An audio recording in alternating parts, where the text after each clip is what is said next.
Mungkin izin saya mute dulu semuanya, sama saya Pin. Nanti mungkin di menit 3 saya unmute, bisa langsung start ya. Nah, saya langsung kasih ke Mas Dut mungkin. Ya.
Selamat siang, Bapak Ibu semuanya. Terima kasih atas kehadirannya di dalam kegiatan podcast kita pada siang hari ini.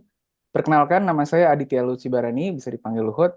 Saya anggota dari Indonesia Railway Diaspora, grup yang kita memang buat untuk menampung teman-teman atau mengkoneksikan Indonesia dengan teman-teman Indonesia lain yang ada di seluruh dunia, khususnya yang bekerja di sektor perkeretaapian.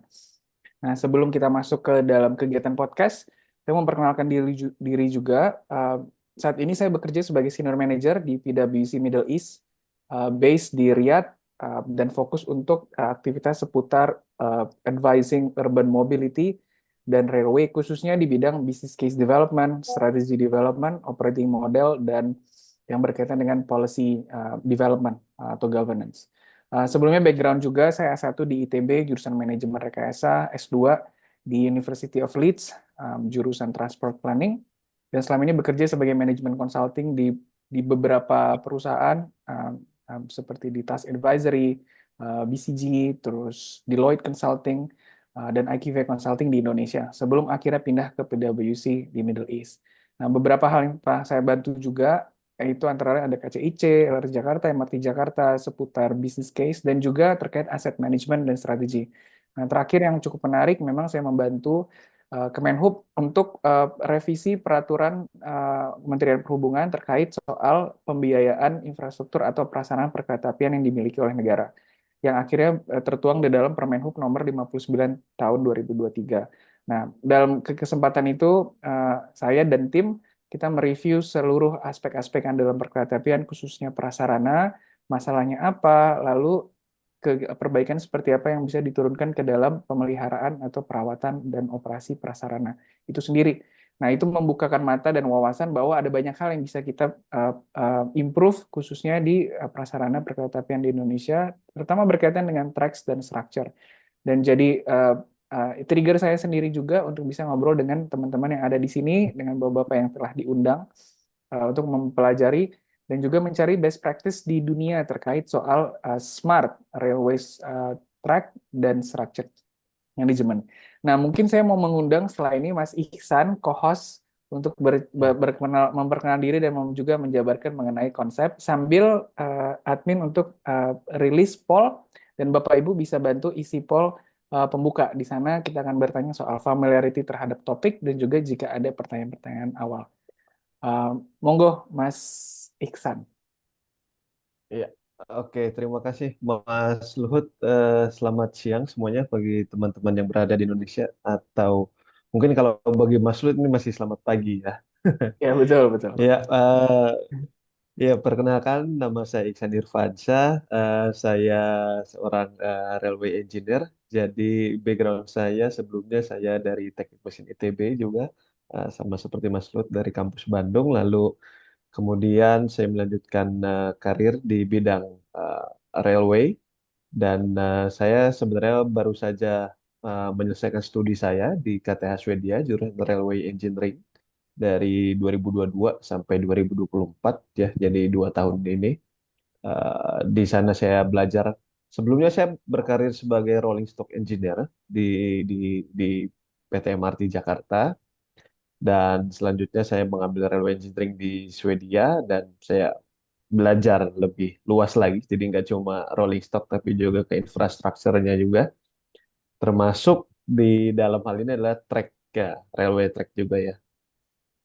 Saat ini sekarang saya berada di eh, MRT Jakarta kembali, namun sekarang saya bergabung di tim project ya. Jadi saya menjadi bagian dari tim yang mengembangkan line-line berikutnya dari MRT Jakarta untuk ke line selanjutnya dari line utara selatan dan juga line east west atau timur ke barat ya. Kira-kira itu perkenalan dari saya. Nah, untuk ke acara siang ini, nah ini kita ini akan membahas tentang smart rail tracks dan structures management. Nah, sebelum saya eh, bicara lebih lanjut dan diskusi lebih jauh dengan bapak-bapak yang keren nih, di sini ada Mas Pandu dari Professional Railway ya di negara Jepang, dan satu lagi dari ada Pak Kris. Pak Kris ini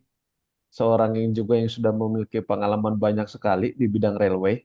Dan terakhir, Pak Kris ini juga memiliki pengalaman mengambil PhD di bidang railway di UK ya, Pak Kris ya, di negara UK. Oke. Iya. Jadi teman-teman sebelum kita lebih jauh, saya mau mengingatkan kembali bahwa railway ini secara garis besar kan dibangun oleh 3 struktur support ya. Yang pertama adalah dari railway infrastructure system, yang kedua dari rolling stock atau rail vehicle, dan yang ketiga dari rail traffic. Nah, kita akan mengerucut ke railway infrastructure system, di mana railway infrastructure system itu bermacam-macam ya. Ada track, ada signaling, ada power system, ada telecommunication system, lalu ada station. Nah, untuk kali ini kita akan lebih mengerucut lagi ke membahas untuk railway track-nya saja. Dan di sini kita akan bicara tentang kaitannya tentang smart track. Nah, mengapa ini penting dilakukan? Karena kita coba kembali ke basicnya dulu juga. Pertama, kita sambil review juga bahwa rel ini memegang peranan sangat penting dalam railway system. Jadi yang pertama, railway track ini kan dia mensupport dan mendistribusikan load dari railway vehicle. Yang kedua, dia mengguide vehicle atau mengguide railway vehicle menuju ke tempat yang dituju. Dan yang ketiga, menyediakan eh, cukup addition apa ya? Addition untuk wheel rail interaction. Dan yang terakhir, memfasilitasi atau menyediakan drainase yang baik untuk sistem infrastruktur. Nah, dari sana kita mau coba ngobrol-ngobrol nih, dan kita coba gali pengalaman dari Mas Pandu dan Pak Kris ya, di luar yang kira-kira nantinya pertama kita bisa mendapatkan informasi yang lebih banyak, karena informasi ini tidak selalu tersedia di internet atau di website manapun. Yang kedua, kita akan coba gali kira-kira apa kaitannya nanti dari smart smart system ini yang kira-kira bisa kita terapkan ya di khususnya di negara kita nih, apakah nanti di eh, project-project yang akan datang ataupun di existing line sekarang yang sudah ada di Indonesia gitu. Oke, sebelum lebih jauh lagi, silakan saya persilakan untuk Mas Pandu untuk memperkenalkan diri dan juga cerita sedikit sudah ada pengalaman apa saja di Jepang sana. Silakan Mas Pandu. Oke, terima kasih Mas Iksan. Selamat siang Bapak dan Ibu semua. Perkenalkan, saya Pandu Bawono Adi. Saat ini saya domisili di Jepang dan saat ini bekerja di salah satu industri kereta di Jepang ya. Jadi saya bekerja di eh, Japan Railway Track Consultants. Jadi memang spesialis untuk track maintenance dan track design.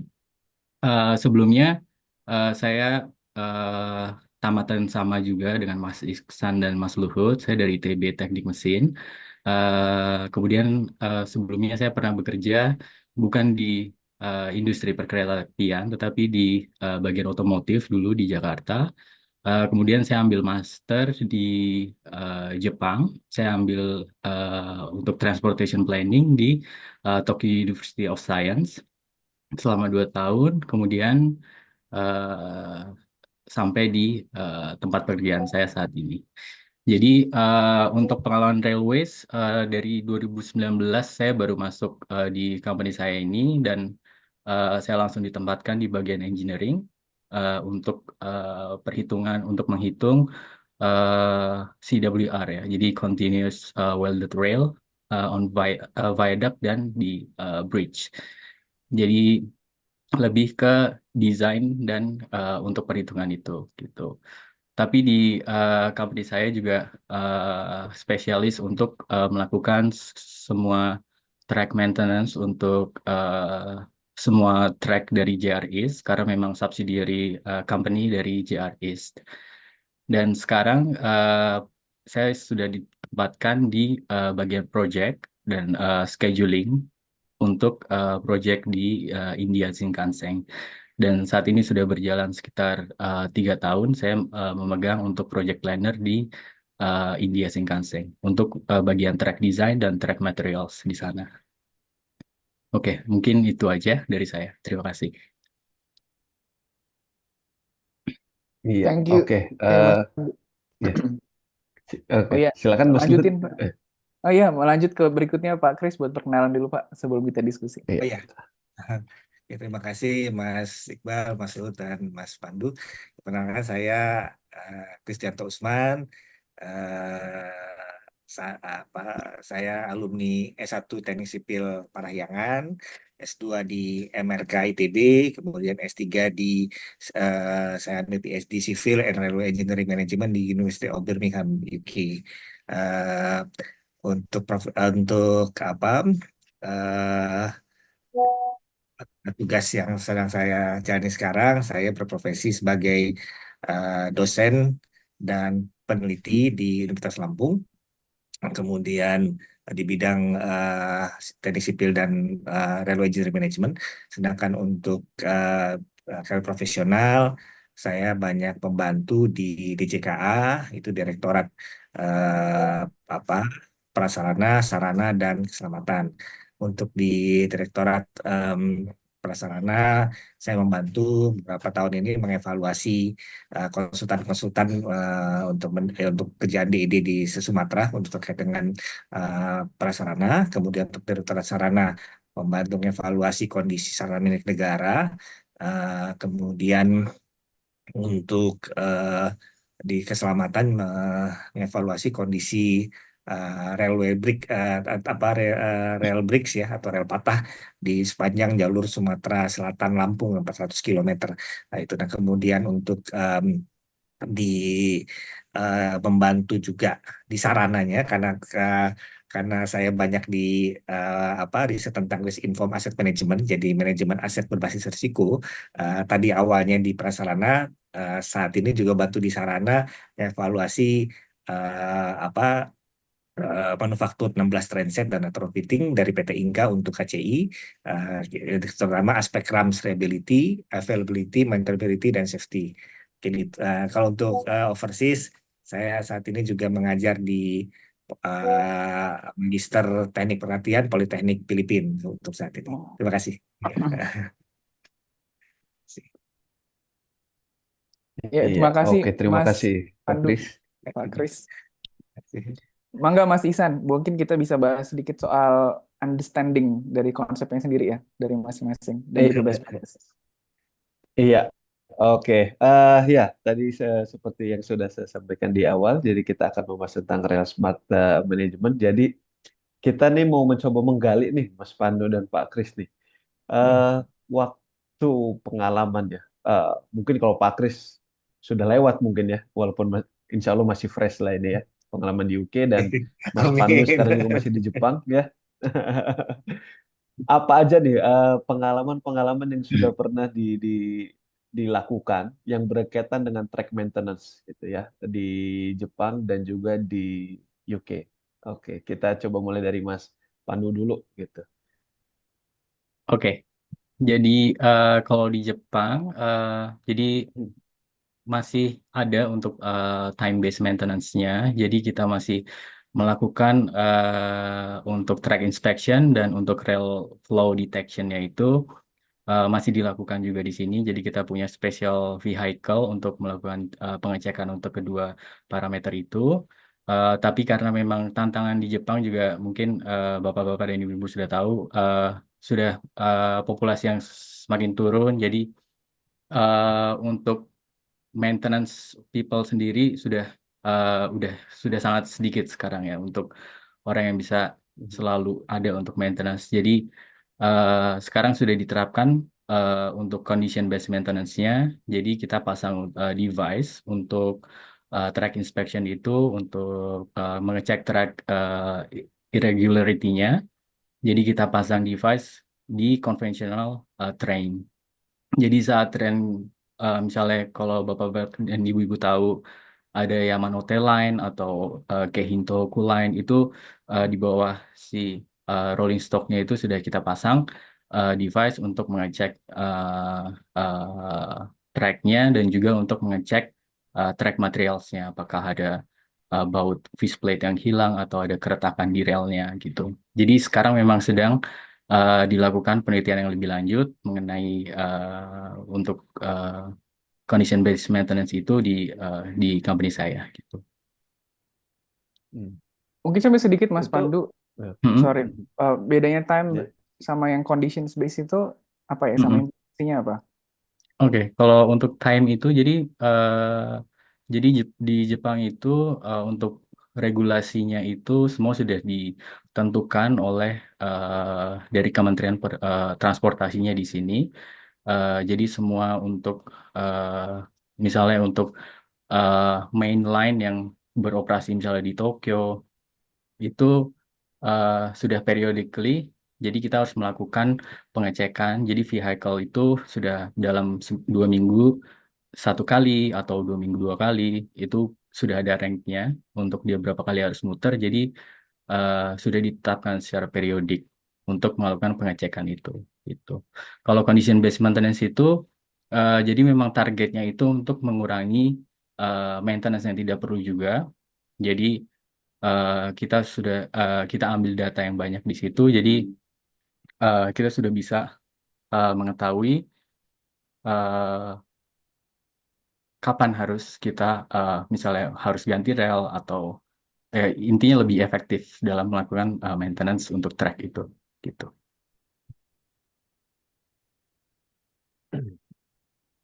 Iya. Oke, Mas Pandu. Saya lanjut bertanya dari saya nih. Eh, dari preventive based maintenance ke condition based maintenance ini kan bisa dikatakan kita melakukan maintenance yang lebih tepat sasaran gitu ya. Karena preventif ini kan secara frekuensinya dia mungkin akan lebih banyak gitu. Nah, Ya. saya pengen tahu nih kalau waktu sesuai pengalaman Mas Pandu waktu di Jepang ini kalau dari sisi regulasi bagaimana ya gitu. Jadi misalnya apakah sebelumnya misalnya regulasi mensyaratkan dilakukan eh, preventif atau time based maintenance itu sebelumnya ya. Terus bergeser menjadi condition ini kan pasti ada frekuensi maintenance yang berkurang nih gitu. Itu kalau dari sisi regulasinya bagaimana Mas Pandu? Untuk Bagaimana oke. peranannya gitu? Eh, Jujur kalau untuk regulasi saya masih belum sentuh ke arah sana. Cuma memang Hmm. kami masih melakukan si time based maintenance itu. Jadi semua regulasi dari pemerintah itu masih tetap dilakukan gitu. Jadi mohon maaf saya masih belum tahu untuk regulasinya itu seperti apa di Jepang untuk Kalau beralih ke CBM itu ya. Kalau dari 7.000 kilometer, kan JRS punya 7.000 kilometer ya, Mas Pandu Mm-mm. ya. Itu Mm-mm. apakah semuanya juga menerapkan tadi yang diterapkan di Yamanote Line, for example?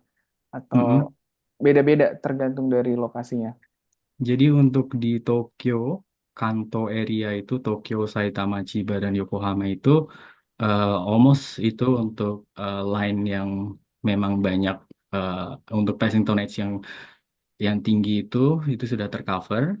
Tetapi untuk karena JRIS kan mulai dari Tokyo sampai Aomori ya, itu dekat Hokkaido sana. Jadi untuk ke arah sana masih belum gitu. Oh, oke. Jadi sekarang masih dikembangkan untuk pemasangan di Shinkansen juga. Untuk Shinkansen saat ini masih masih belum ada masih dikembangkan device-nya.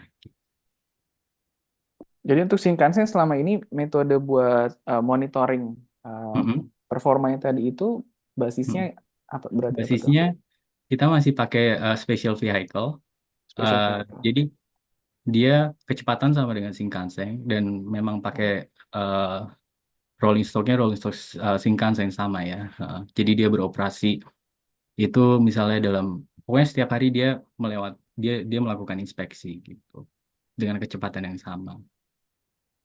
oke, ya karena tadi ada pertanyaan juga di Hmm. awal di polling bagaimana cara merencanakan lengkung kereta api tanpa mengurangi kecepatan pada saat melintas. Mungkin ini berkaitan juga tadi dengan kondisi uh, pasca ya. Nanti kita bisa address ini lagi di diskusi selanjutnya. Mungkin kita oper Oke. ke Mas Kris, mungkin Mas Isan. Ya, oke Iya, Mas Uhud. oh ya, Oke, iya. ya jadi terima kasih nih Mas Pandu ininya apa untuk kasih insight di Jepang ya. Nah kalau di UK riset saya itu awalnya karena ada permasalahan di drainage system di network rail. Jadi mereka itu punya 300.000 aset sepanjang di seluruh jaringannya. Kemudian drainage ini selalu dikesampingkan. Kalau ada pemotongan anggaran dia duluan kena. Nah, puncaknya 2012 ada extreme weather itu hampir semua trek kebanjiran, terutama yang jalur-jalur sibuk. Dan itu kerugiannya jutaan pound per day gitu ya. Kemudian network rail juga kena denda dari URL. Akhirnya mereka tiba bahwa wah, berarti kita harus diagnos deh sebabnya apa. Jadi ini saya mau bicara kita sebelum smart. Kita bicara dulu algoritma diagnostiknya. Jadi bagaimana mendiagnos problemnya. Nah, jadi waktu itu akhirnya riset saya itu membuat model risk inform asset management. Kenapa risk inform? Karena asetnya itu banyak, interconnected, dan kompleks. Jadi kalau kita tidak pakai pendekatan mana yang paling kritis, itu akan sangat mahal.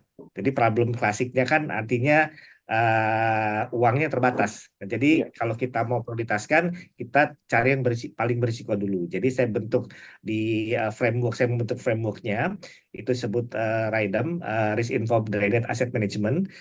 Itu terdiri dari 3 model. Ada engineering model, itu mengevaluasi causesnya, penyebabnya apa.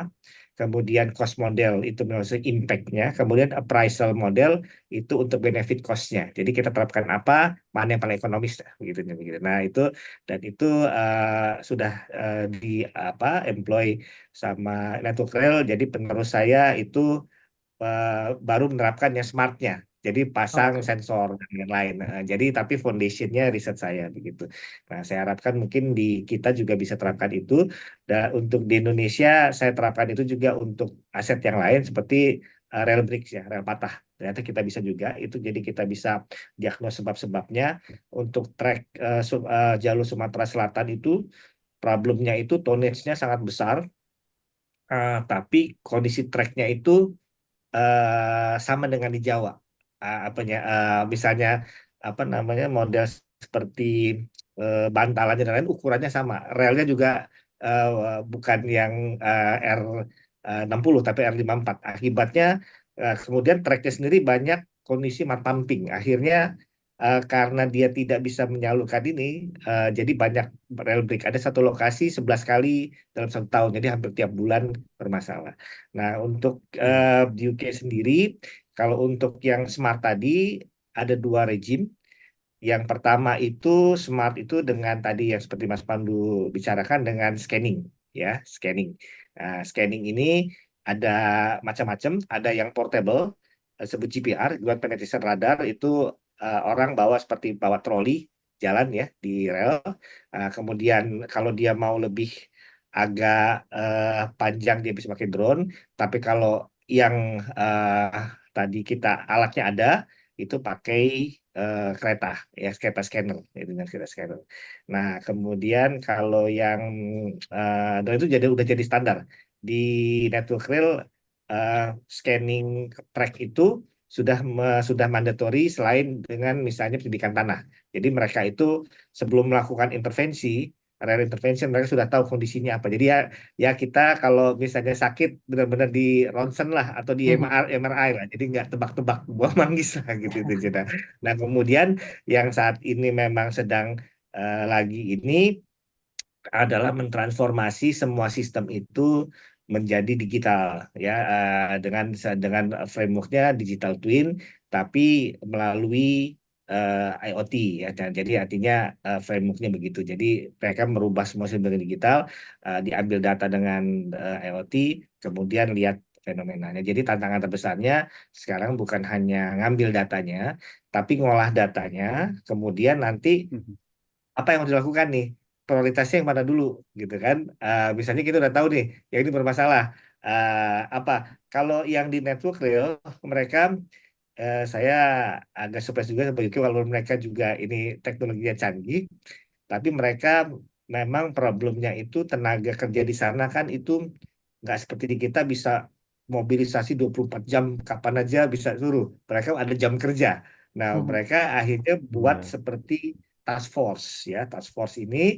Nah, tapi ya itu mereka yang untuk misalnya daerah yang banjir, kira-kira kebanjiran tunnelnya ada sistem yang bergerak, tapi mereka pakai shift atau segala macam. Jadi tetap tetap bisa apa menangani masalah, tapi juga tidak mengganggu ritme kerja mereka secara ini.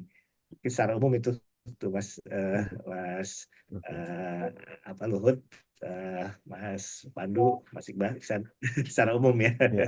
Ini sambil Oke, sambil iya. sambil diskusi Sambil berjalan inilah kita kita. ya, Pak Kris ya. Ah. Iya. Terima kasih. Oke, oke, siap. Iya. Oke.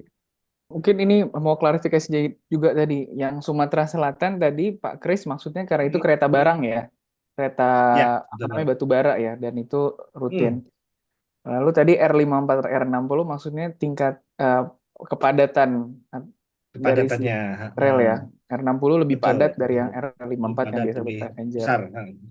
Sama tadi yang Dan lebih ground kuat juga. gimana Mas Isan? Iya, dan R60 lebih kuat juga memang Oh dibandingkan iya. Lebih kuat, 54 ya, karena dia yang lebih terkuat saat padat ini tadi. kalau di kelas Iya, rel yang ada yang beredar di pasaran iya, ya. Nah, ya sekarang mau iya. tanya juga nih Pak Kris, sama mungkin nanti Mas Pandu Hmm, juga bisa menyaut gitu ya. Jadi tadi radar dan lain sebagainya maupun yang tadi dipasang di embed di dalam train passengers itu kan kalau di consulting kita biasa sebutnya digital twin. Ya, Jadi ada kembaran digital atau tadi MRI results-nya gitu kalau kita sakit yang bisa melihat kondisi secara keseluruhan.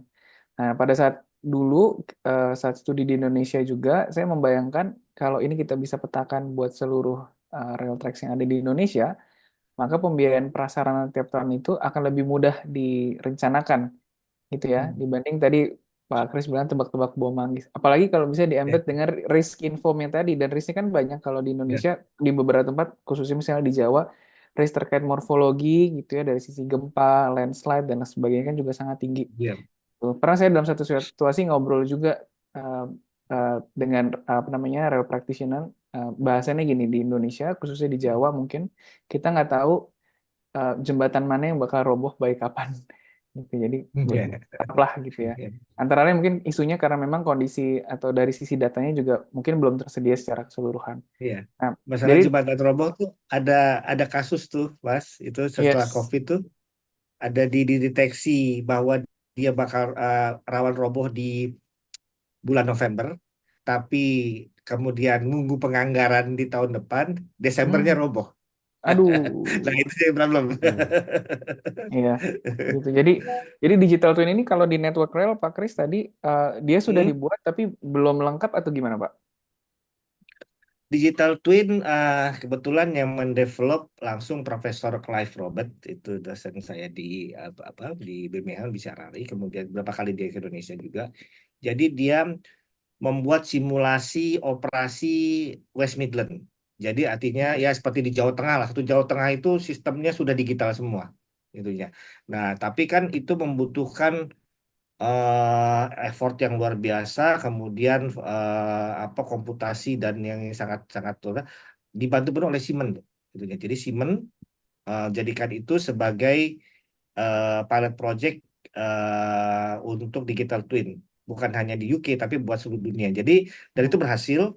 Jadi kalau gunanya bukan hanya buat maintenance, tapi juga Profesor Clive membuat itu untuk mengevaluasi bila terjadi delay. Jadi kalau di sini delay, apa yang harus dilakukan, dia sudah bisa buat senario-senario seperti main game deh ya. Tapi ini benar-benar barangnya bisa kedeteksi. Nah, kemudian pas terakhir saya ketemu Profesor Clive di Jakarta beberapa tahun lalu, saya tanya, Prof, itu digital twin gimana? Oh, yang railway sudah ongoing katanya. Terus yang sekarang saya pikirkan adalah intermodal katanya. Jadi dia sekarang di Durham University. Dia pikirkan adalah intermodal antara bus sama train, airport sama train, kemudian pelabuhan sama train. Nah, jadi digital twinnya dikembangkan untuk intermodal. Nah, itu yang saat ini sedang ongoing di UK kalau untuk intermodal, untuk digital twin, Mas, itunya. Dan kalau yang saya tahu di ininya, mereka seperti ada command center di Bisarali itu untuk evaluasi pergerakan keretanya. Ya, jadi baik dia dalam peta satelit begitu, kemudian ada yang di kokpit seperti dia jalan di driver cabin ya, adanya begitu. Itu yang kemarin saya terakhir tahu ya perkembangannya. Itu Mas.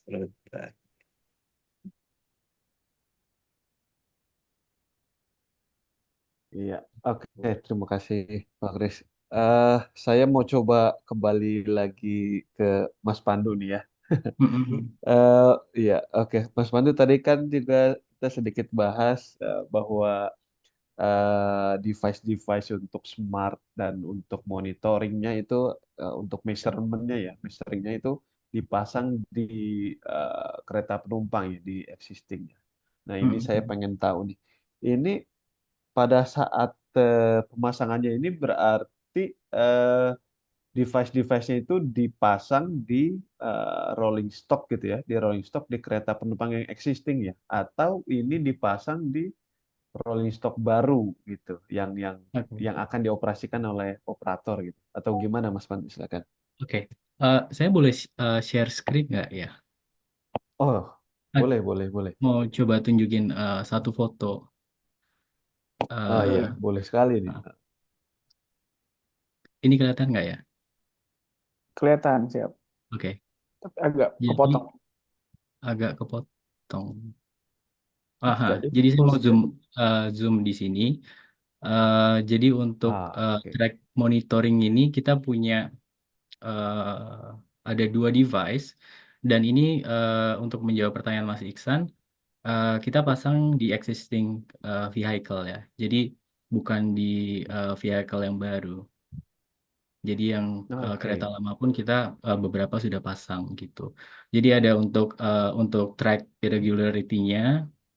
Jadi apakah dia jadi mengukur untuk gauge-nya atau ketinggian relnya segala macam, itu kita pasang untuk satu device ini.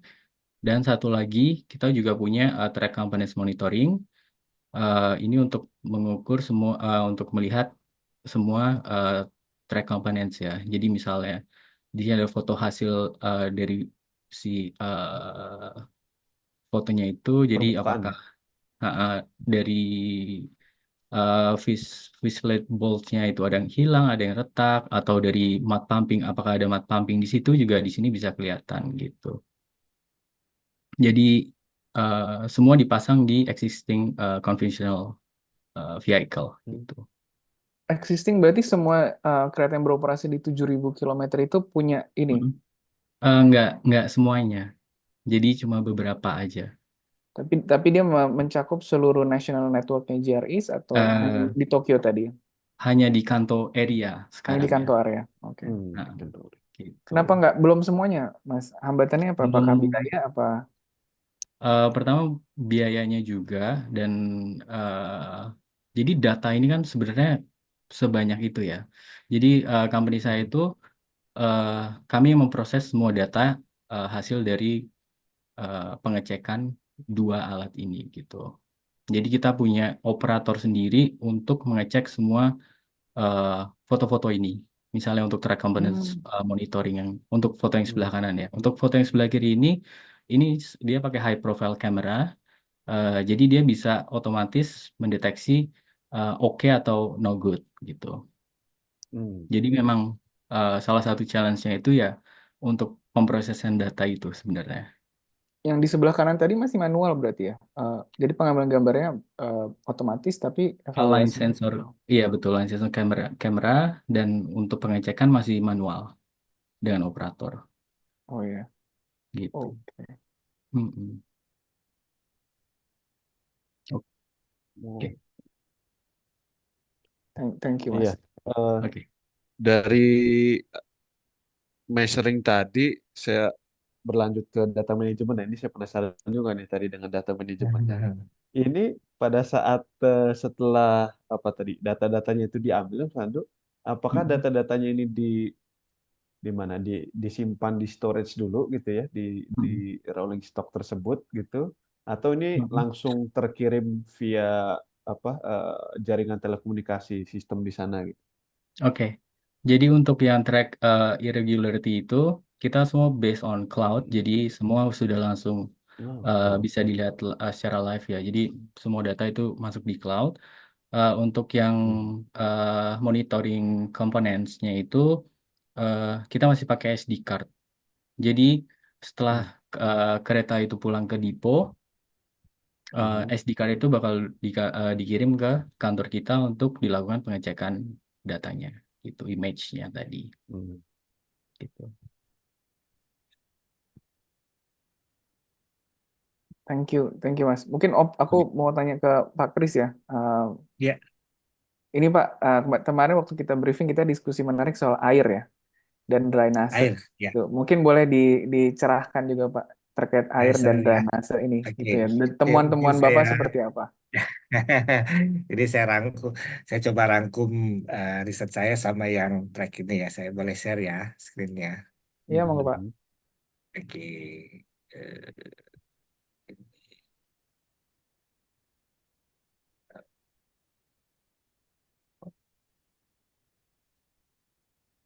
ya. Ah, ini terlihat, Mas? Lihat ya. Yes, masuk masuk. Ya. Iya. Jadi saya dengan framework yang em, saya kembangkan dengan network rel itu, kita waktu itu ngevaluasi kondisi di lokasi dua tunnel yaitu Ardsley, Claycross, dan Draycott. Nah, jadi mereka itu sudah punya datanya, tapi mereka perlu processingnya. Walaupun processing ini belum belum ini ya belum computerized ya. Tapi algoritmanya saya buat. Nah, kemudian dari situ kita bisa tahu penyebab utamanya itu apakah dia keblok, kolaps, atau dia kelebihan air. Jadi artinya salurannya bersih tapi flow-nya tinggi. Dari sistem itu kita bisa tahu nah mana yang paling bermasalah, ternyata ini clay cross. Nah, high risk. Nah, dari clay cross ini kemudian kita simulasi, saya pakai Monte Carlo simulation, kita bisa tahu berapa probability-nya. Jadi artinya kalau misalnya dia banjir sekarang, kapan dia banjir lagi, itu kita bisa prediksi gitu ya. Nah, ini yang perlu digitalisasi. Nah, kemudian bagaimana penanganannya? Ini kita lakukan dengan apa appraisal teknik ya, dengan benefit cost ratio itu embedded di sistemnya. Ini yang saya lakukan untuk network rail. Nah, kemudian untuk rel patah, Nah, ini saya evaluasi juga karena ada banyak kejadian di ini di apa di Sumatera Selatan ya. Kemudian saya coba diagnos, ternyata dari 4 penyebab ini yang kedua adalah kegagalan material ini bermasalah paling menyumbang paling tinggi. Penyebabnya itu ternyata memang tadi relnya memang banyak yang belum optimal ya, hanya R54 banding kalau needs-nya sudah R60 karena batu bara itu ternyata yang lewat itu bukan batu bara kering tapi batu bara basah. Jadi kalau dia 6.000 ton itu kali 1,2 lagi. Nah, jadi dia dengan kering aja itu treknya sudah kesulitan. Ditambah dia batu bara basah lagi. Kemudian treknya juga bermasalah. Dan kita lihat di sini yang tertinggi risikonya mud pumping. Berarti trek itu basah. Jadi kalau em, kalau bahasa lapangannya gejrotan ya. Jadi dia ada air dari bawah kapiler ke atas. Nah, ini kalau dibentuk kantong balas itu kekuatannya sudah jauh sekali berkurang karena begitu dia basah itu balasnya itu interlockingnya jadi kurang. Artinya kan dia terkait batu balas itu ada interlocking. Karena ada air itu makin loose jadi balas falling. Nah jadi dia kekuatannya drop. Akhirnya transfer dari atas itu harusnya berjenjang ke bawah.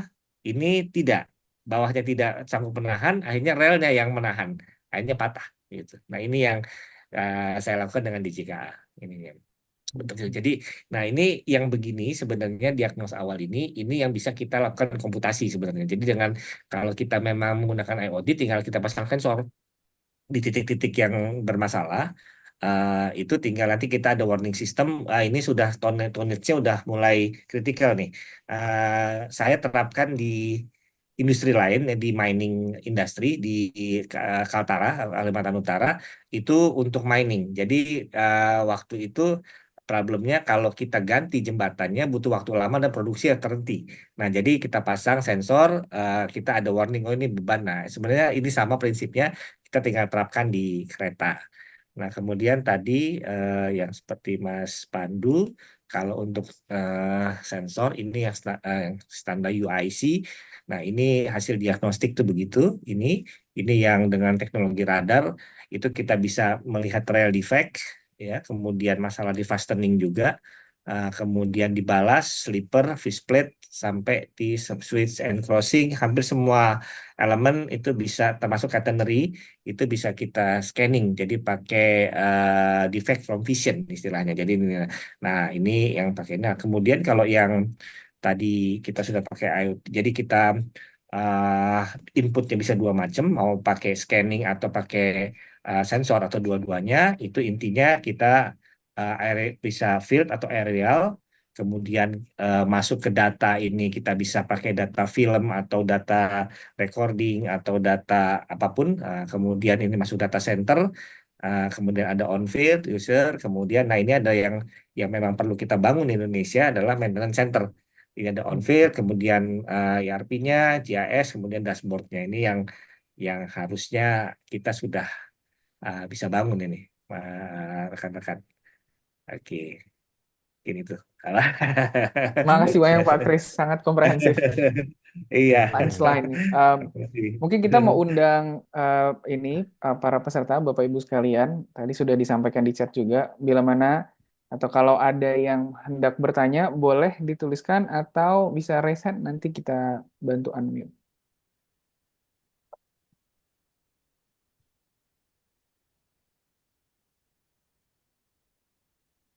Ya, 30 lumayan. 30 peserta.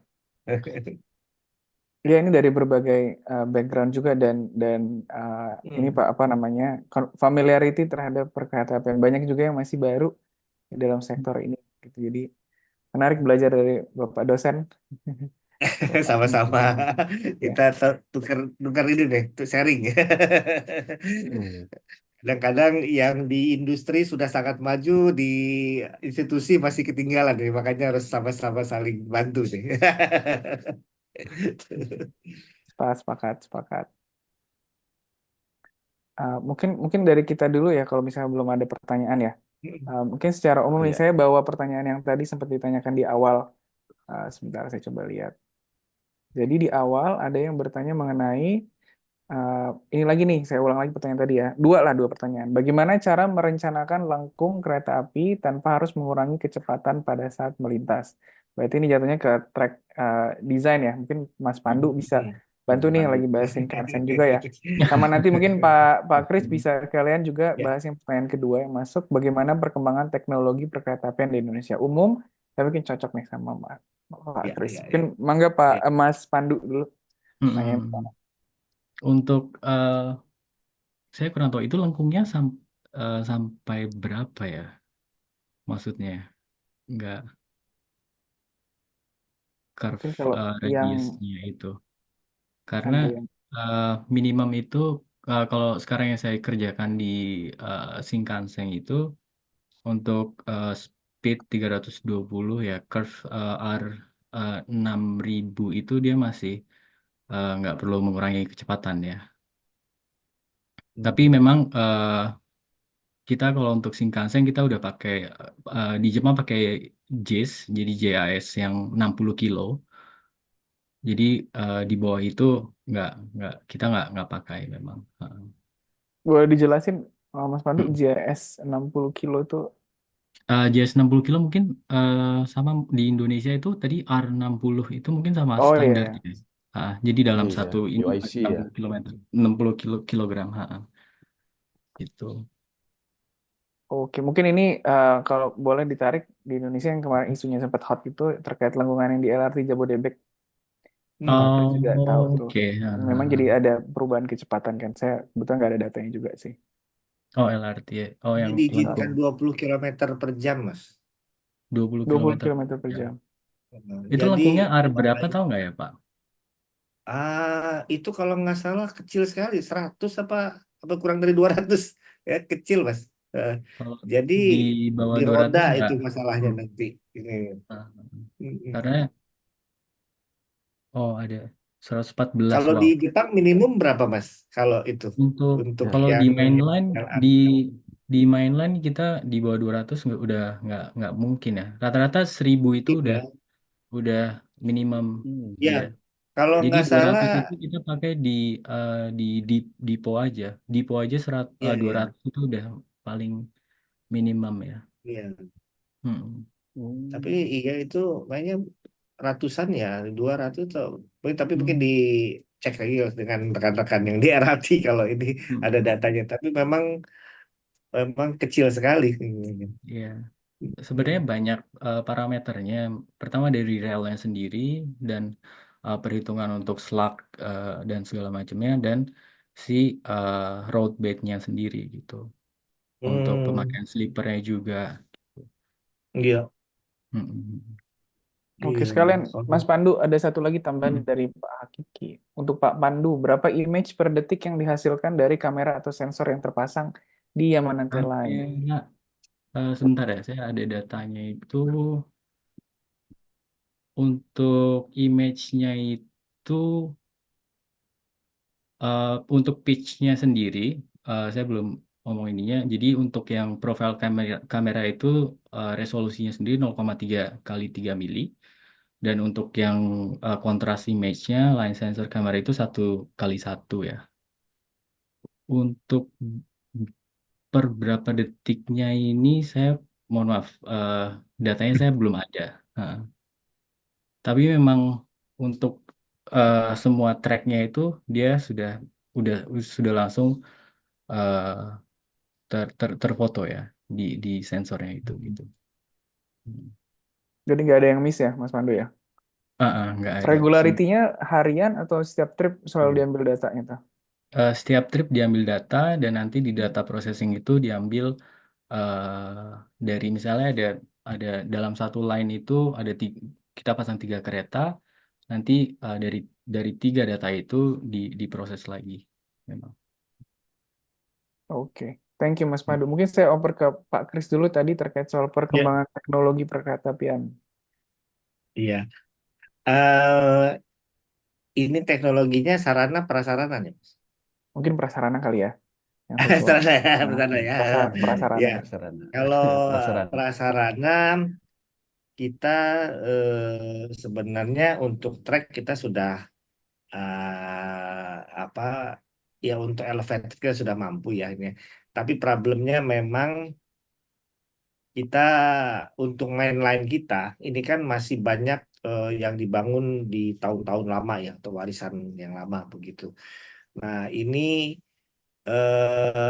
sistem kita itu em, kita problemnya adalah kita bangun track, kita nggak tahu kondisi track kita sebenarnya bagaimana begitu. Jadi soalnya gini ya, seperti misalnya masalah tadi mud pumping ya.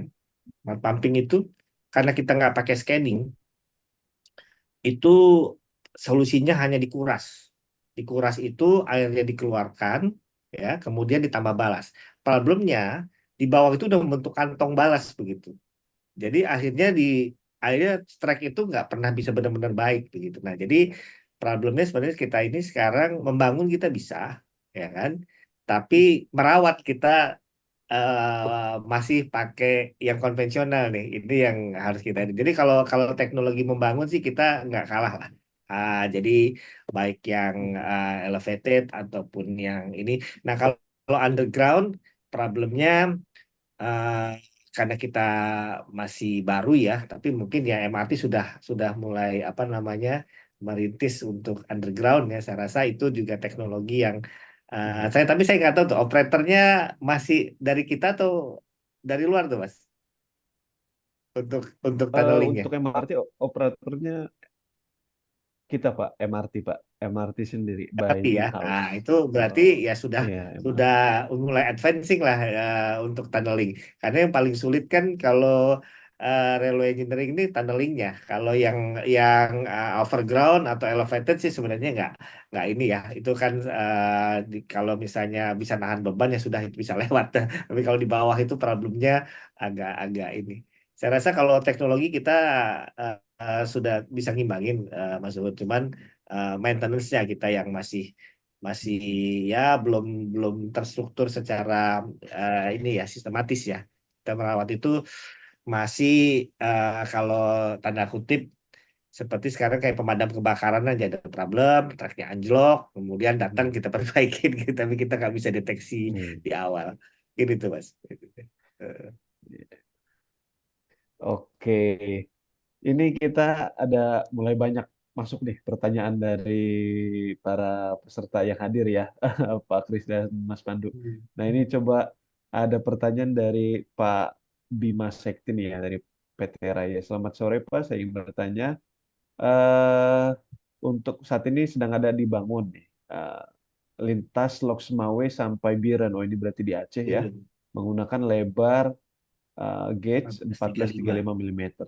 Ya, sedangkan mainline di Free 1 Medan menggunakan 1067. Nah, ini mungkin ingin disambungkan Mas, kayaknya ya. Kalau yang saya tangkap ya, ingin dikoneksikan ya.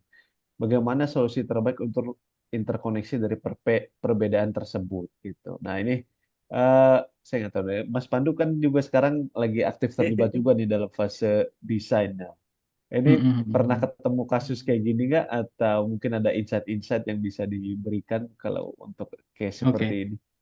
oke. Jadi eh, sebenarnya bukan desain baru, cuma jadi menghubungkan Pulau Honshu dengan Hokkaido itu ada namanya Mhm. ada tunnel itu yang lewat bawah laut. Jadi itu memang dipakai Mhm. untuk Shinkansen dan konvensional untuk narrow gauge juga. Jadi Hmm, eh, oke. jadi kita pakai 3 rel di situ untuk lebar 1435 dan 1067 gitu. Oh, oke. Jadi mungkin di Indonesia mungkin ada juga kali ya 3. Jadi Oh iya, eh, iya, kebayang. jadi Jumlah ada relnya ada 3 berarti ya? ada 3, ada Hmm. 3 jumlah rel. Ada 3 ya. Itu juga kita pakai di Dipo untuk Shinkansen juga. Jadi misalnya eh, Hmm. jadi untuk rel itu kan biasanya diangkut dengan narrow gauge ya, pakai 1067 diangkut Iya. sampai ke Dipo. untuk maintenance deponya Shinkansen, sedangkan maintenance depo Shinkansen itu punya track yang 1435 gitu. Jadi kita pakai 3 Hmm. rel di situ. Jadi Mas yang itu Wah, yang eh, yang rel kecil itu masuk ke yang rel besar ya itu ya. Ya Jadi di dia tetap dalam bisa beroperasi di 1435 ya. bisa gitu. Jadi ada satu rel yang selalu yang dipakai bareng intinya gitu. Oh gitu. Mm-mm. hmm, ya, ya, ya, Iya. ya. Mm-mm. Info baru juga nih. Saya baru tahu loh kalau apa tunnel yang penghubung antara Honshu dan Hokkaido itu ternyata pakai 3 rel seperti itu ya. Ada. Iya. Iya, itu mungkin salah satu best praktisnya ya untuk Pak Bima Iya. nih Betul. yang bisa Menarik itu. di di apa namanya diadaptasi ya untuk Mungkin di kasus sekalian di kita ya gitu. sekalian soal tadi soal track ini ada pertanyaan dari Pak Aris Wahyu. Sistem yang menggunakan kereta listrik rel ketiga, ya, kata nada atau rel ketiga, ada sistem arus negatif yang mengalir di rel. Apakah ada plus minusnya dari sisi ketahanan rel, termasuk sistem track circuit? Nah, ini kalau masih relevan Pak Kris atau Mas Pandu. Kalau saya dari sisi track engineering, kalau itu dia balastless, nggak ada masalah sebenarnya, karena dia kan beton. Gitu ya. Tapi yang problem kalau dia itu balas. Nah, ini balas kemudian drainasenya nggak lancar, berarti kan ada air yang stay di situ. Nah, kalau ada arus listrik yang berlebih, nah ini saya rasa jadi problem juga. Karena jangankan yang itu, yang beton juga, kalau nggak salah MRT pernah masalah Mas, ya, ada kabel terkelupas ya. Itu kabel terkelupas saja itu menyebabkan operasi kereta berhenti begitu.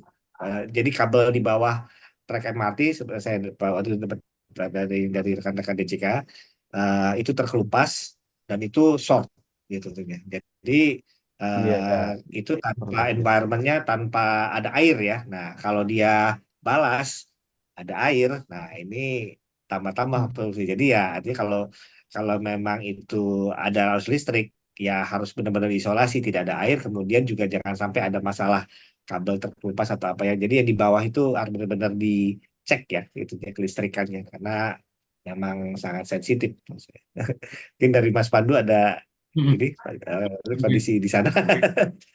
Jadi untuk relnya sendiri, menurut saya sih tidak ada impact apapun ya, karena di sini juga di rel itu juga ada arus yang mengalir juga untuk signalingnya juga. Jadi memang ketahanan relnya sendiri sih uh, nggak nggak nggak ada impactnya ya gitu. Oke, mungkin kita lanjut dulu nih, dan izin juga buat Bapak Ibu sekalian peserta, kita share closing poll. Saya soal jadwal kita sudah di akhir, tapi kita kasih bonus ya, Bapak-Bapak ya, 10 menit buat question and answer. Nah, sekalian juga sekarang ada Pak Davel yang sudah raise hand. Kita mau dengar sekalian juga kalau bisa dibuka kameranya, Iya, kita bisa silakan. ngobrol. Oh, ini ada yang di online nanya juga Pak, apakah udah ada standar urban rail? Ya, ternyata kita belum ya, belum ada ya. Ada beberapa, tapi stasiunnya ya, kalau nggak salah standar. Tapi kalau keretanya sendiri sedang digodok, ya.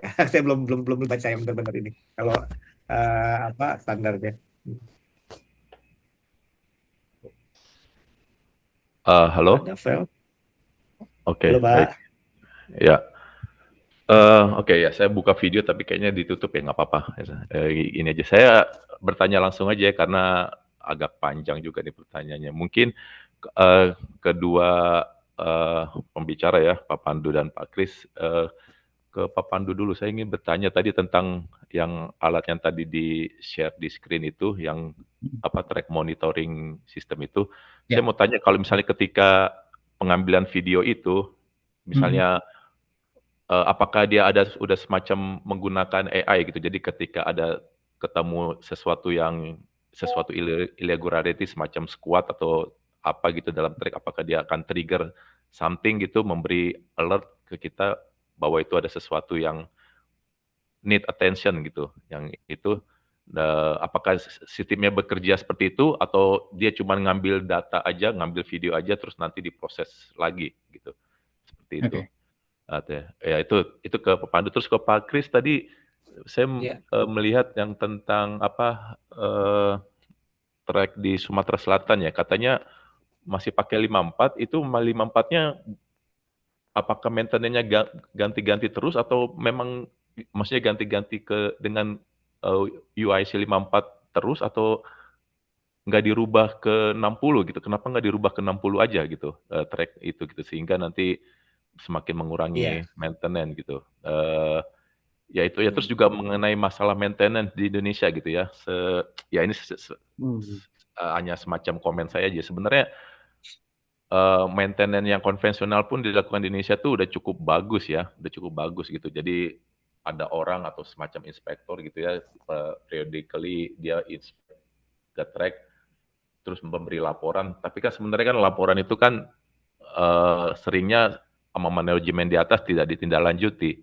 Dibilang nggak ada dana lah, nggak ada inilah. Jadi sebenarnya ya useless juga gitu. Jadi gimana pun kita canggih mempunyai sistem maintenance yang kita buat, kalau alasan ada semacam political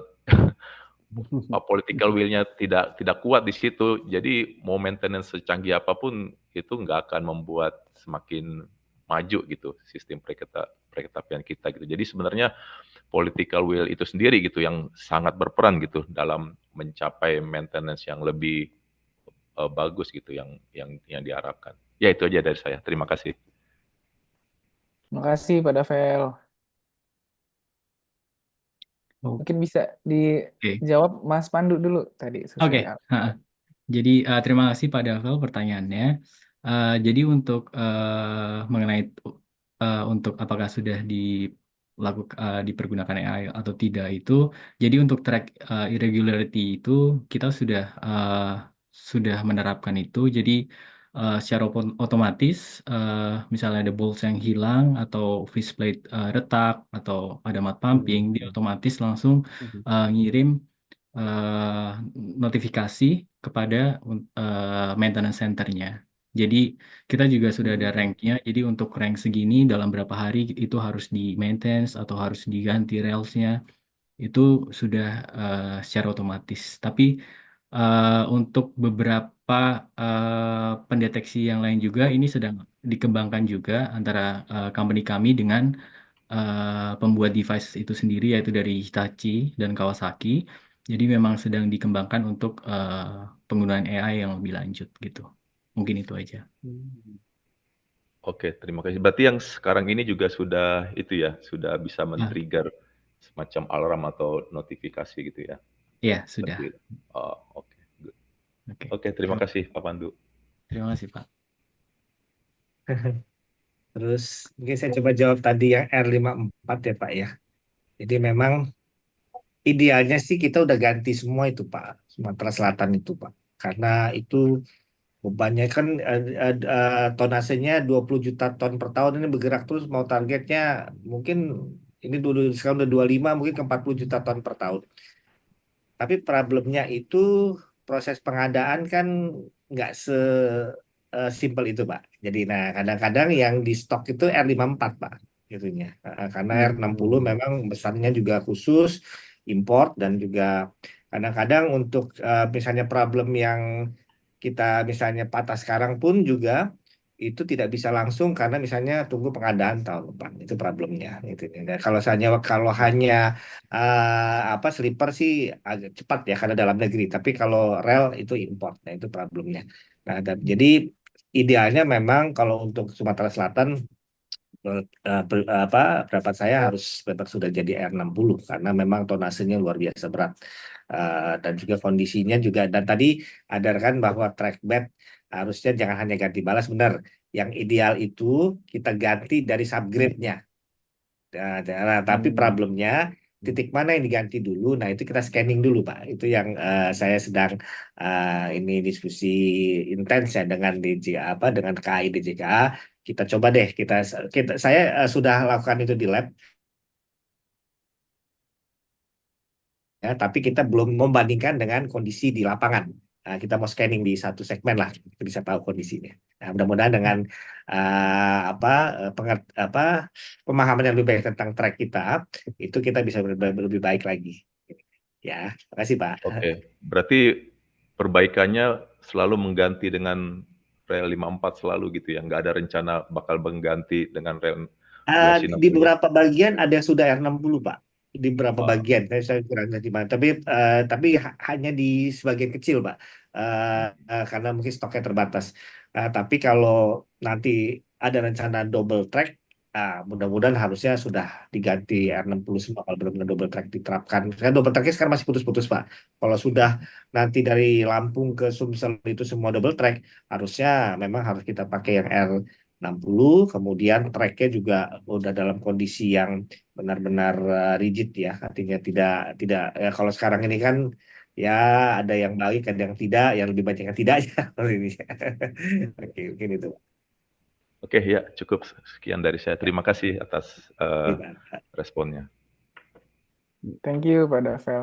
Saya menindaklanjuti, ada pertanyaan berikutnya buat Mas Pandu nih, menarik yang terkait soal gempa ya. Oh ya, baru saya mau reply di di komen. Oh iya, boleh diceritain sambil di reply juga nggak apa-apa. Oke. Jadi, jadi gempa memang di sini ya cukup banyak. Cuma memang di sini sudah ada standarnya. Kalau misalnya di bawah berapa skala Richter itu semua kereta harus berhenti dan harus dilakukan pengecekan secara manual gitu. Jadi kita vehicle yang tadi track inspection itu yang jalan misalnya dua kali dalam 1 minggu itu kita khususkan untuk melintasi area yang terkena gempa itu gitu. Jadi Oke. jadi walaupun ada gempa tapi di bawah dari standar eh, si skala Richter itu kita nggak akan melakukan pengecekan secara khusus gitu. Seberapa sering itu, Mas Pandu? Seberapa sering kemarin itu dalam Dalam 1 seminggu tahun 2 lah kali. mungkin. 1 tahun. Banyak ya. Dalam 1 tahun mungkin Saya banyak nggak ya. ada Oh, banyak datanya. ternyata. Dia cuma Oh, cuma banyak kayak ternyata. Saya kemarin kira aja dalam 1 minggu 2 kali itu ada. Oh, Oh, oh, per 1 minggu minggu ya Mas? 2 kali. Wah, 1 minggu banyak 2 berarti. kali. Iya, gitu. Jadi, oke, saya mau klarifikasi sedikit lagi ya, Mas Pandu. Jadi, pada saat mencapai batas threshold skala Richter tertentu gitu ya, itu sebelum apa namanya menormalkan operasi kembali, itu kereta yang punya sensor itu dikirim dulu ya Iya, untuk ke rute tersebut gitu ya. Jadi kayak ada iya, apa namanya traffic khusus ya. iya betul. Dan kita juga selain Ah, vehicle oke. itu kita juga punya portable. Jadi yang semacam track, jadi truk yang dia bisa langsung dipakai di rel ya. Jadi kita bisa kirim juga ke daerah yang terkena gempa itu. Gitu. Mas Pandu mau nanya, kalau overall track yang Mas Pandu evaluasi itu lebih banyak 1435 apa yang Nero, Mas? Itu ya. Dan Oh, kalau Jepang, jadi uh, 1435 itu untuk Shinkansen aja, Pak, di oh sini. jadi yang lain Jadi semua nggak? Apakah ya saya masih agak ini juga? Apakah mereka tidak merubah itu karena memang lebih efektif dengan kondisi gempa atau bagaimana dengan narrow gauge? Karena kan narrow gauge, kalau kita orang sipil kan anggapnya bentang makin besar, memang dia Oke, akan stabil. cenderung rentan terhadap gaya gempa ya. Itu ada ya betul. pertimbangan itu nggak? eh Pertimbangan ke sana mungkin ada, Pak. Cuma karena memang di Jepang ya Bapak tahu sendiri berapa puluh ribu kilometer itu sebuah dan regulasi sendiri pun sudah dibuat untuk yang 1067 gitu. Jadi kalau misalnya kita Oh, jadi akan mahal tambahan sekali kalau dia ganti ya 1435 itu akan ininya. sangat amat mahal gitu. Makanya Iya. dulu tahun 64 itu Shinkansen pertama kali langsung 1435 gitu. 1435. Oh, Jadi langsung dibuat standar law untuk Shinkansen itu beda sendiri memang. ada sendiri ya, karena memang Heeh, dia high speed ya. Ya. ya, gitu. Mas Pandu yang di India berarti apakah copy paste dengan sistem yang di Jepang? Persis sama. Jadi Persis ya. teknologi teknologi Jepang itu masuk di technical specification semua dari Jepang ya. Ada local challenges-nya nggak yang beda dari sisi untuk tracknya sendiri? eh paling untuk misalnya perhitungan continuous welded rail itu kita sesuaikan sama temperatur di sana ya. Oke. Di India kan dia lebih tinggi temperaturnya dan perbedaan temperatur juga nggak separah di Jepang. Mungkin di Jepang ada salju, tapi di India kan nggak ada. Jadi untuk perhitungan juga kita sesuaikan di situ gitu. Cuma untuk track Nah, material semua sama ya. Cuma mereka punya kampanye untuk Made in India. Jadi beberapa dari track materials itu pun mereka mau buat sendiri gitu. Cuma untuk rail itu pasti diimpor dari Jepang. Jepang ya. oh, Mm, relnya masih dari Jepang. mm. Berarti tadi juga semangat Made in India mungkin mirip kayak dikit ya, semangat TKDN ya kalau di kita ya. TKDN. Iya, Made in Ya, India. TKDN ya. Oh iya, dia mau buka itu ya, dia buka pabrikan ya, Pak. Ya, Mas ya, iya. gitu ya. Heeh. Eh, Pak Fadli, ada yang mau ditanya, Pak?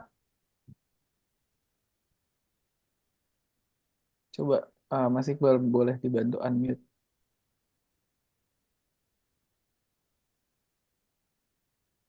Iya, Bapak-bapak, mohon eh, izin baru gabung ini. Baru Siapa? gabung, baru dari Zoom sebelah. Ya, mungkin sedikit perkenalan, saya Fadli dari PT KAI ini. Ya, saya sempatkan untuk bisa join karena saya pikir ini menarik nih. Kan gitu ya. Tapi mohon maaf baru bisa join, jadi belum bisa capture diskusi sebelumnya seperti apa ya.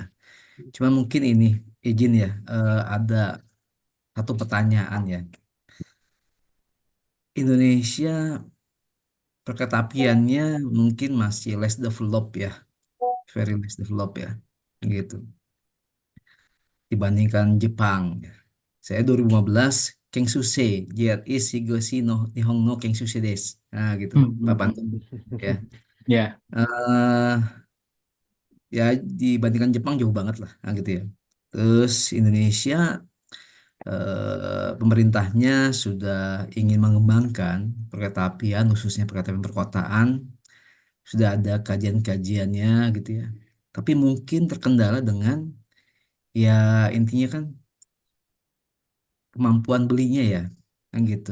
Indonesia secara industri perkeretapian ya masih sangat tergantung dengan import.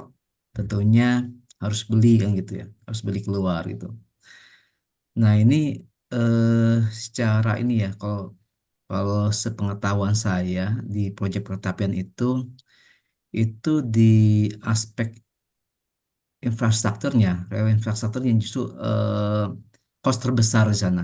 Ya mungkin sekitar 2/3 dari total cost dari proyek perkereta ya. Jadi kalau rolling stock, Fasopnya mungkin sekitar 1/3-nya lah, sepertiganya. Sisanya itu dari CV work-nya kan gitu ya. Nah ini udah ada Pak Pandu nih. Mungkin ada recent update ya. Maksudnya Hmm. gimana sih eh atau apa ya? Apa teknologi perkeretapian yang memang affordable untuk diterapkan di Indonesia gitu. Sehingga Hmm. ya secara ekosistemnya itu bisa diterapkan di Indonesia sehingga pada saat kita dibebankan ke end usernya itu nggak terlalu mahal gitu. Seperti itu. Hmm. Hmm. Itu sih Oke. pertanyaannya. Hmm. Oke. Hmm. Oke, terima kasih Pak Fadli. Cukup sangat amat menarik pertanyaannya dilemparkan ke saya. Eh ya, jadi memang di sini juga untuk track maintenance itu di Jepang eh, punya andil yang sangat besar ya. Jadi sampai semua untuk research segala macam, khusus untuk track aja itu mereka melakukan setiap perusahaan itu melakukan eh, mengeluarkan uang yang besar lah untuk research itu, untuk gimana caranya menekan cost si track maintenance itu gitu.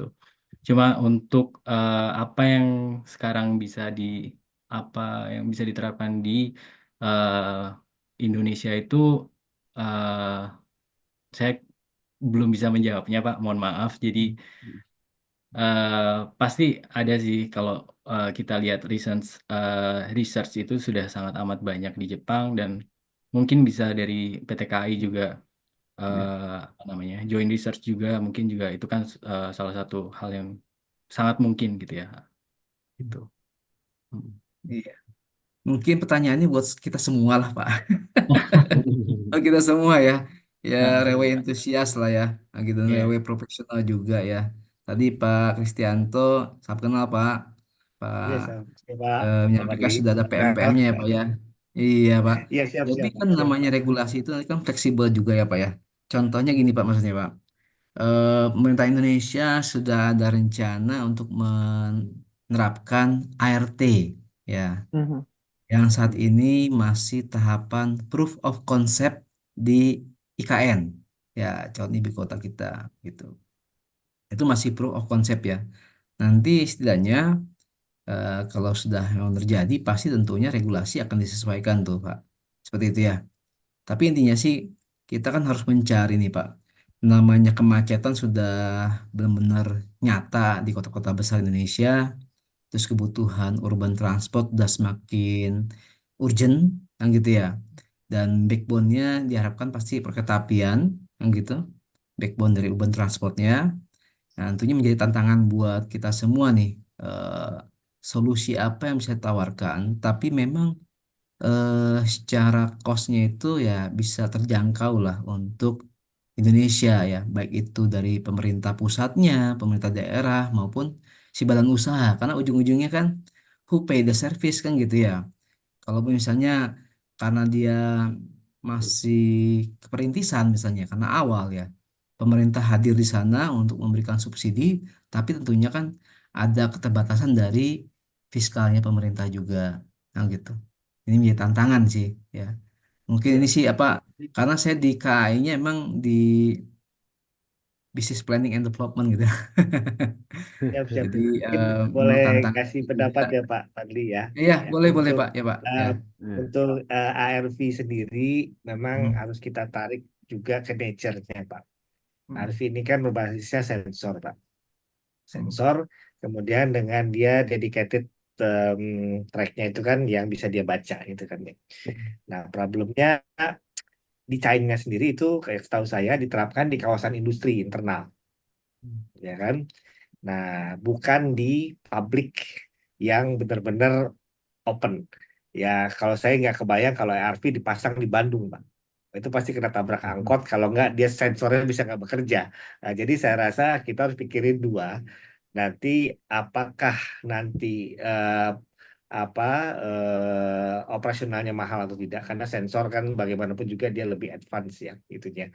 Nah, kalau mau diterapkan, pertanyaannya di mana kita terapkan ARV? Apakah di kawasan yang memang environment-nya memang bisa terkontrol seperti IKN atau yang lain. Tapi kalau yang benar-benar terbuka seperti Bandung dan lain-lain atau yang ini, saya lebih prefer yang urban rail yang klasik ya, misalnya tram. Tapi kalau seperti yang pengalaman di Birmingham ada namanya super tram, Pak. Jadi tram, tapi dia bisa masuk ke main line, Pak. Jadi kan biasa tram itu mesinnya kecil. Nah, ini dia cukup gede mesinnya, jadi bisa masuk ke main line. Akhirnya manfaatan realnya itu kasusnya waktu itu gini Pak. Di Birmingham itu Pak, berapa tahun terakhir sebelum saya bilang itu macet terus. Jadi karena pekerja kerjanya ya kayak di Tangerangnya di Wolverhampton. Nah, orang naik bus bawa mobil di situ. Nah, dan akhirnya dibuat jalur tram yang masuk ke main line ke Wolverhampton itu jadi sangat efisien, Pak. Itu. Tapi dipakai waktu itu pilihannya di tram atau LRT. LRT terlalu mahal. Kalau dia apa tram yang punya mesin agak lebih besar. Akhirnya disepakati yang tengah-tengah disebut super tram. Mungkin ya kita diskusi Pak ya, harusnya kita coba diskusi ke awalnya dulu Pak. Ini mau diterapin di mana gitu Pak.